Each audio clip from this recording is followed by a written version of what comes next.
En los confines del reino de Virelia, donde las montañas besaban el cielo y los ríos cantaban canciones ancestrales, cada verano se alzaban las carpas multicolores de la Feria de los Pueblos Libres. Era un espectáculo que duraba 3 lunas llenas, donde convergían músicos de tierras lejanas, acróbatas que desafiaban la gravedad, narradores que tejían historias con hilos de magia, y comerciantes que traían especias del otro lado del mundo. Entre todos estos artistas nómadas vivía Nadja Corbelli, una joven gitana de apenas 20 años, cuya belleza no residía únicamente en su cabello negro, como el carbón que ondeaba libre al viento, ni en sus ojos verdes que hipnotizaban como esmeraldas bruñidas por el tiempo.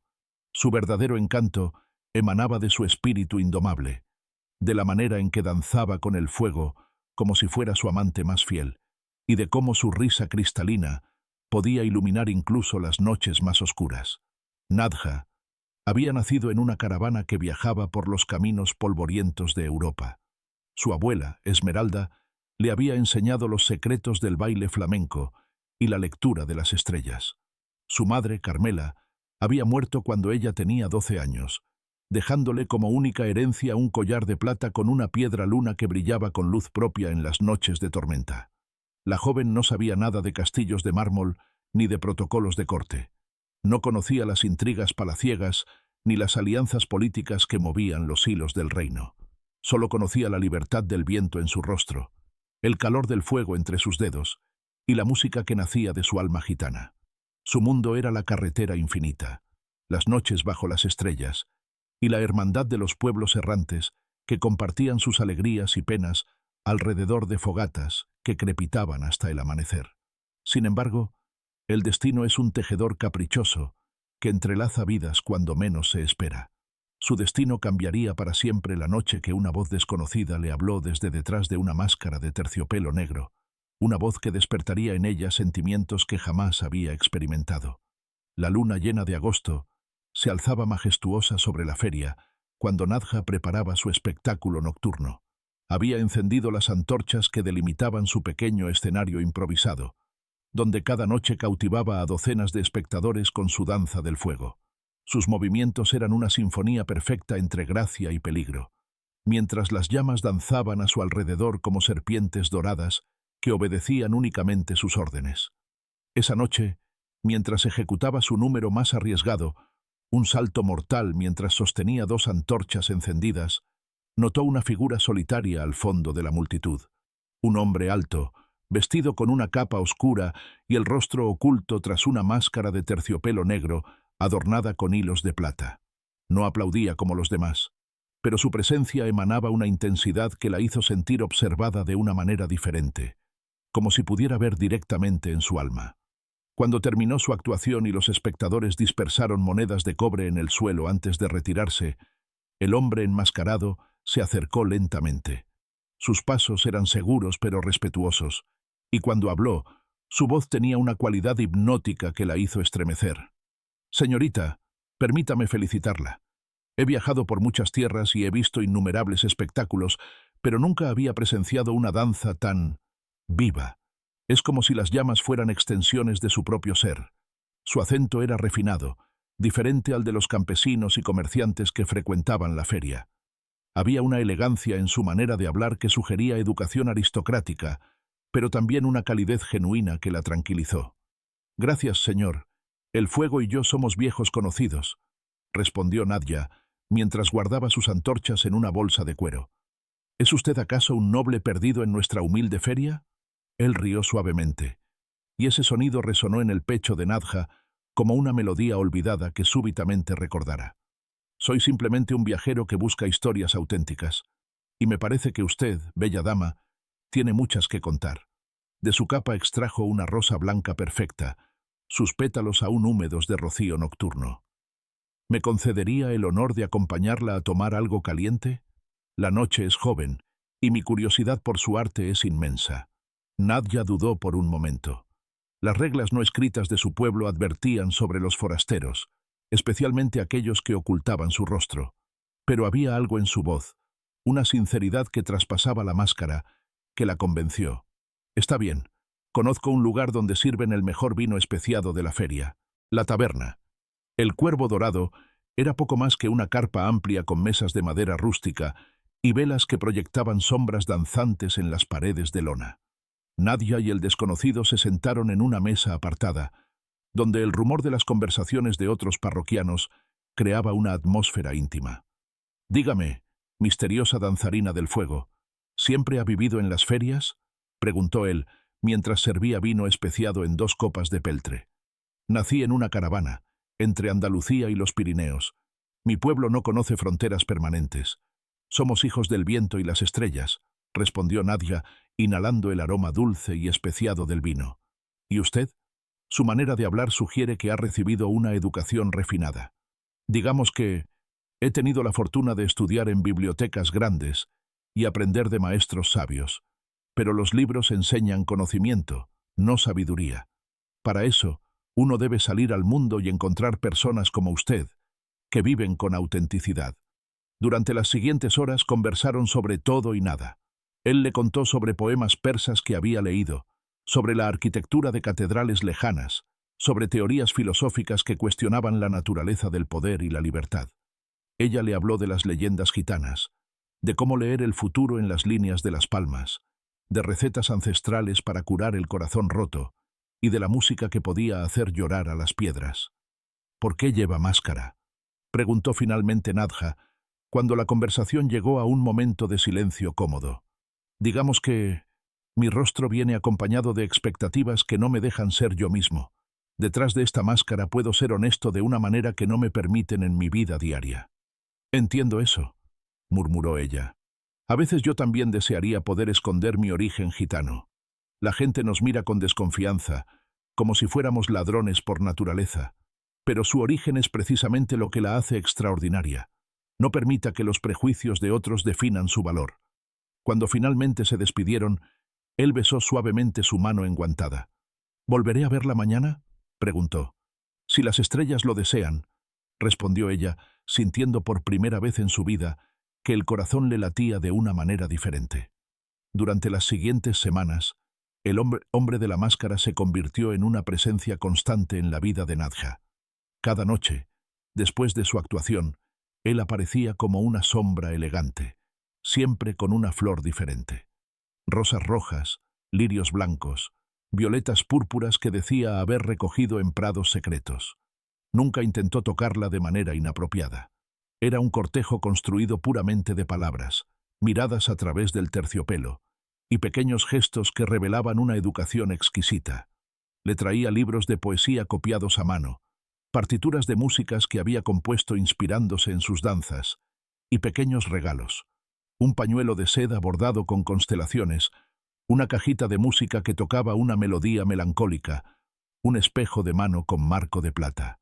«¿Por qué me corteja de esta manera tan peculiar?», le preguntó una noche, mientras caminaban por los senderos serpenteantes entre las carpas.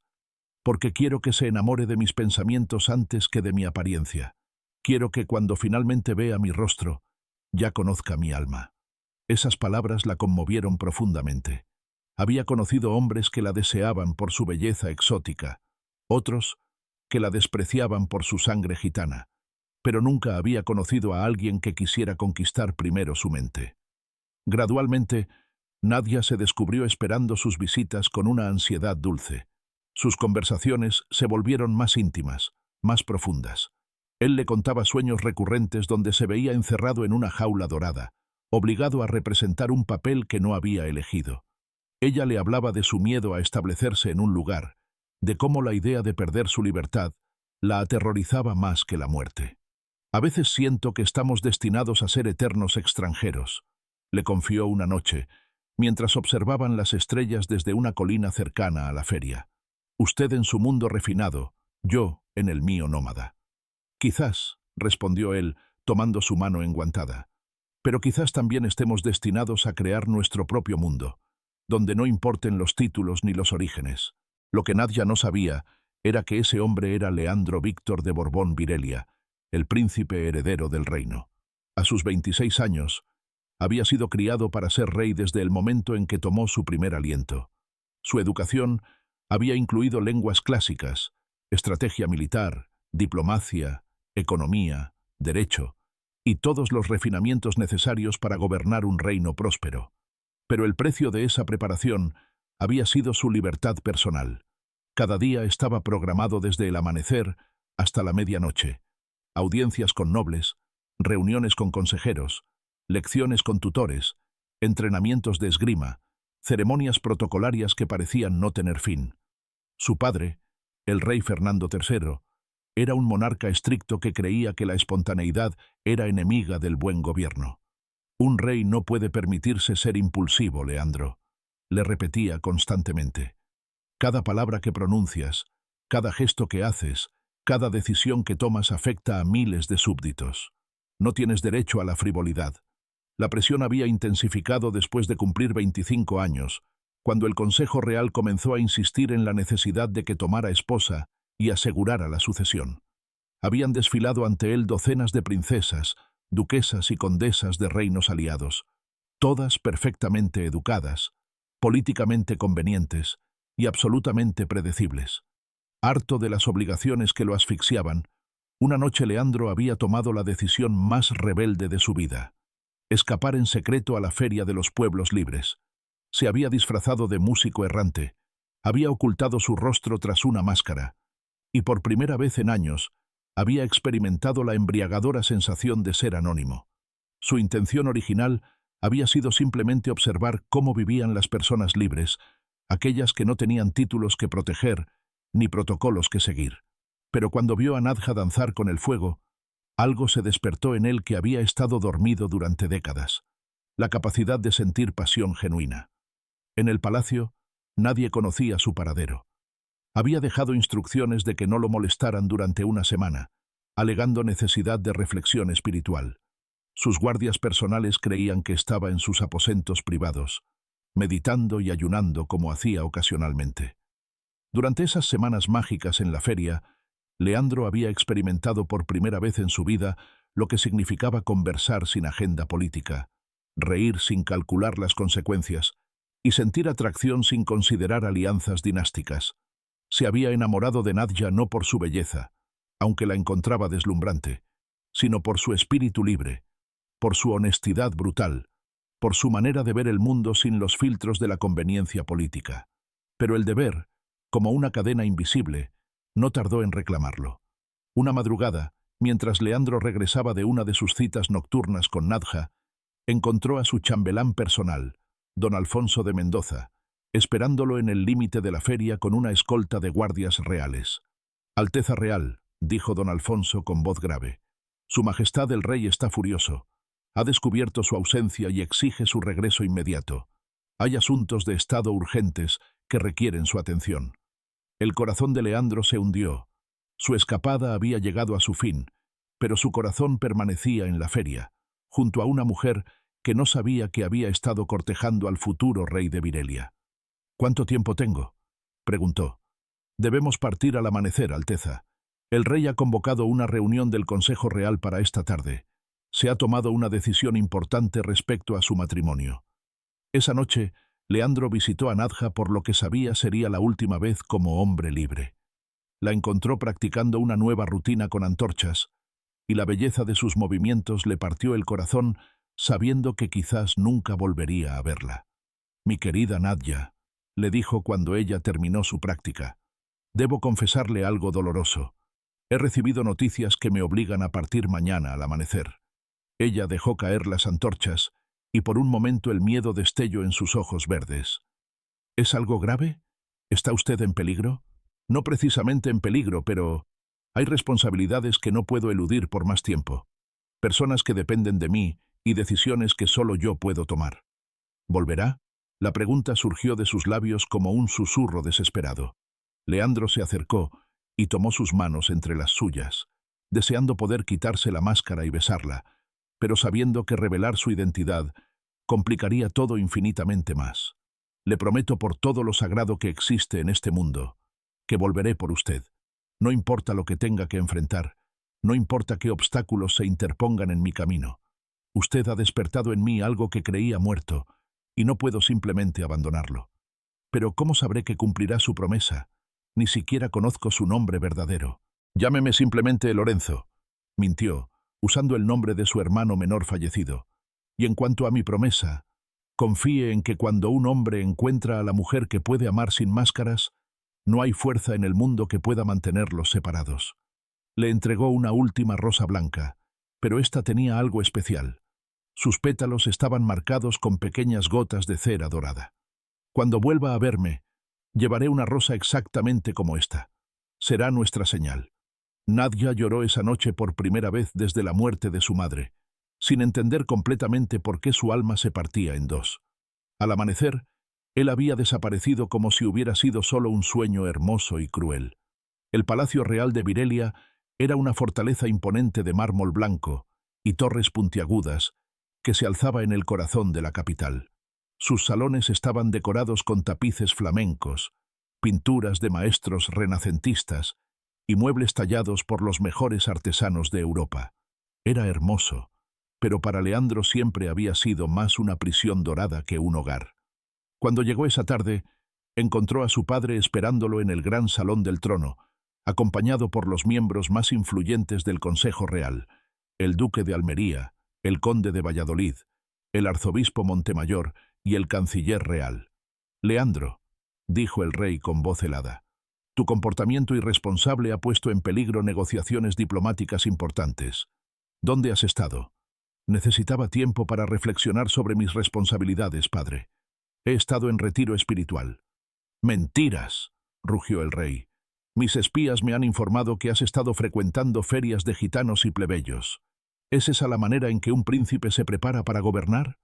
Leandro mantuvo la compostura, pero por dentro se rebelaba contra la red de espionaje que lo rodeaba constantemente.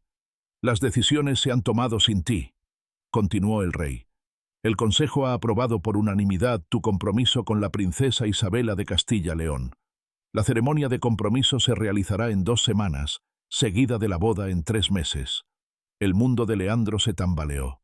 La princesa Isabela era una mujer hermosa e inteligente, pero representaba todo lo que él había tratado de escapar: un matrimonio por conveniencia política, una vida predeterminada, el fin definitivo de cualquier posibilidad de amor verdadero.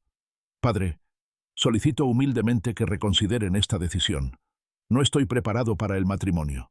«Tienes 26 años», gritó el rey. «Es hora de que dejes de comportarte como un adolescente caprichoso y asumas tus responsabilidades. El reino necesita un heredero, y tú necesitas una esposa que pueda guiarte en tus deberes reales». Esa noche, encerrado en sus aposentos, Leandro contempló desde su ventana la dirección donde sabía que se encontraba la feria. En algún lugar de esa distancia, Nadja estaría durmiendo en su caravana, quizás soñando con el misterioso hombre enmascarado que le había prometido volver. Había tomado la decisión más difícil de su vida. No podía cumplir su promesa inmediatamente, pero encontraría una manera de hacerlo, incluso si eso significaba renunciar a la corona. 2 semanas después, pregoneros reales recorrieron todo el reino anunciando el compromiso del príncipe. En cada plaza, en cada mercado, en cada feria, se leyó el mismo decreto. Por orden de su majestad, el rey Fernando III de Virelia, se anuncia oficialmente el compromiso de Su Alteza Real, el príncipe Leandro, con Su Alteza Real, la princesa Isabela de Castilla-León. Se invita a todos los súbditos del reino a participar en los festejos que culminarán con el gran baile de compromiso en el Palacio Real. Cuando los pregoneros llegaron a la Feria de los Pueblos Libres, Nadja estaba reparando una de sus antorchas mientras escuchaba distraídamente la proclamación. Pero cuando mencionaron el nombre del príncipe y describieron brevemente su apariencia, alto, elegante, voz educada, su corazón comenzó a latir con una sospecha terrible. Corrió hasta donde estaba el pregonero y le arrebató el pergamino de las manos. «¡El retrato! ¿Dónde está el retrato del príncipe?» «Tranquila, muchacha», dijo el pregonero, desplegando un segundo pergamino que mostraba un retrato oficial de Leandro. «Aquí tienes a nuestro futuro rey». Nadja miró el dibujo, y su mundo se desplomó. Aunque el retrato mostraba un rostro que nunca había visto, reconoció inmediatamente la postura, la elegancia en los hombros, la manera de inclinar ligeramente la cabeza. Y allí, prendido en la solapa de su chaqueta ceremonial, Había una rosa blanca idéntica a las que él le había regalado noche tras noche. No, no puede ser, murmuró, sintiendo cómo la traición se extendía por su pecho como veneno. Su Lorenzo era el príncipe Leandro de Virelia. El hombre que le había prometido amor eterno era el mismo que ahora se comprometía públicamente con una princesa de sangre real. Todo había sido una mentira. Su nombre, su identidad, probablemente también sus sentimientos. Esa noche, Nadja lloró hasta quedarse sin lágrimas. Luego, cuando el dolor se transformó en una furia fría y determinada, tomó la decisión más audaz de su vida. Asistiría al baile de compromiso. No para recuperarlo, ya no lo quería, sino para enfrentarlo y demostrarle que no era una campesina ingenua que podía ser engañada y abandonada sin consecuencias. Conseguir acceso al baile real parecía imposible, pero Nadja no había subestimado los recursos de su pueblo. Los gitanos tenían una red de contactos que se extendía por todo el reino. Sirvientes, comerciantes, artesanos, músicos que trabajaban ocasionalmente en el palacio. Carmina, una mujer gitana mayor que había trabajado como costurera para varias familias nobles, le ayudó a diseñar un disfraz perfecto. No sería la gitana exótica que llamaría la atención, sino una dama misteriosa pero elegante, que podría pasar desapercibida entre la aristocracia. El secreto, le explicó Carmina mientras ajustaba las medidas de un vestido de seda azul medianoche, es no tratar de imitar completamente su manera de vestir. Eso se nota inmediatamente. En su lugar, serás una noble extranjera, quizás de algún reino lejano. Eso explicará cualquier pequeña diferencia en tu comportamiento. El vestido era una obra maestra, seda azul oscura que realzaba sus ojos verdes, con bordados discretos en hilo de plata que sugerían riqueza sin ostentación. Un corsé que moldeaba su figura sin exagerarla, y una falda que le permitiría moverse con gracia durante el baile.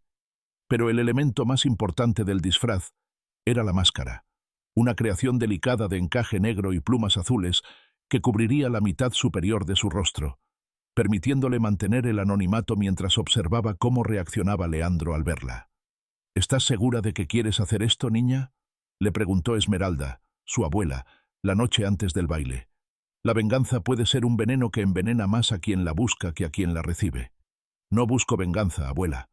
Busco cierre. Necesito mirarlo a los ojos y escuchar de sus labios la confirmación de que todo fue una mentira. Solo entonces podré seguir adelante. Muy bien, pero recuerda las palabras de nuestros ancestros. El corazón que ha amado de verdad nunca puede odiar completamente. El gran salón de bailes del Palacio Real era un espectáculo de opulencia. Lámparas de cristal de Bohemia colgaban del techo pintado con escenas mitológicas. Las paredes estaban cubiertas de espejos que multiplicaban infinitamente la luz de cientos de velas, y una orquesta de 30 músicos interpretaba valses y minuetos desde una galería elevada. Nadja llegó exactamente a la medianoche, cuando la fiesta estaba en su apogeo. Su entrada no pasó desapercibida. Su belleza era demasiado striking para ignorarla, pero logró su objetivo de integrarse entre los invitados sin levantar sospechas. Desde el otro extremo del salón, localizó inmediatamente a Leandro. Estaba junto a la princesa Isabela, una mujer rubia de belleza clásica y sonrisa diplomática, recibiendo felicitaciones de una larga línea de nobles.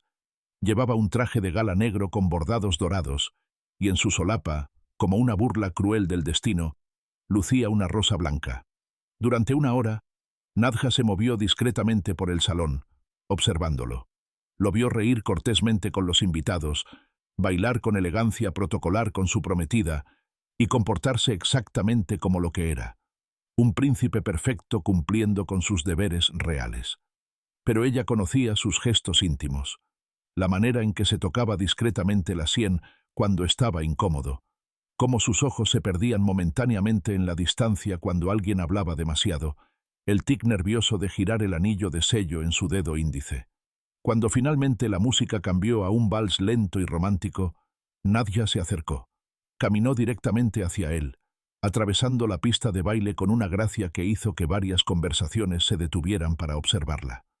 «Alteza Real», dijo con una reverencia perfecta cuando llegó frente a él. «¿Me concedería el honor de este baile?» Leandro la miró, y aunque su máscara ocultaba sus facciones, algo en su postura, en su voz, le resultó inquietantemente familiar. La princesa Isabela sonrió diplomáticamente y le hizo una señal de que aceptara la invitación. «Por supuesto, señora. Puede llamarme simplemente la Dama de las Rosas», respondió Nadja, notando cómo él se tensaba ligeramente al escuchar la referencia. Mientras danzaban, Nadja mantuvo silencio, dejando que la tensión creciera entre ellos. Leandro intentó hacer conversación cortés, pero había algo en la manera en que ella se movía, en cómo anticipaba perfectamente cada uno de sus pasos, que lo perturbaba profundamente. «¿Nos hemos conocido antes, señora?», preguntó finalmente.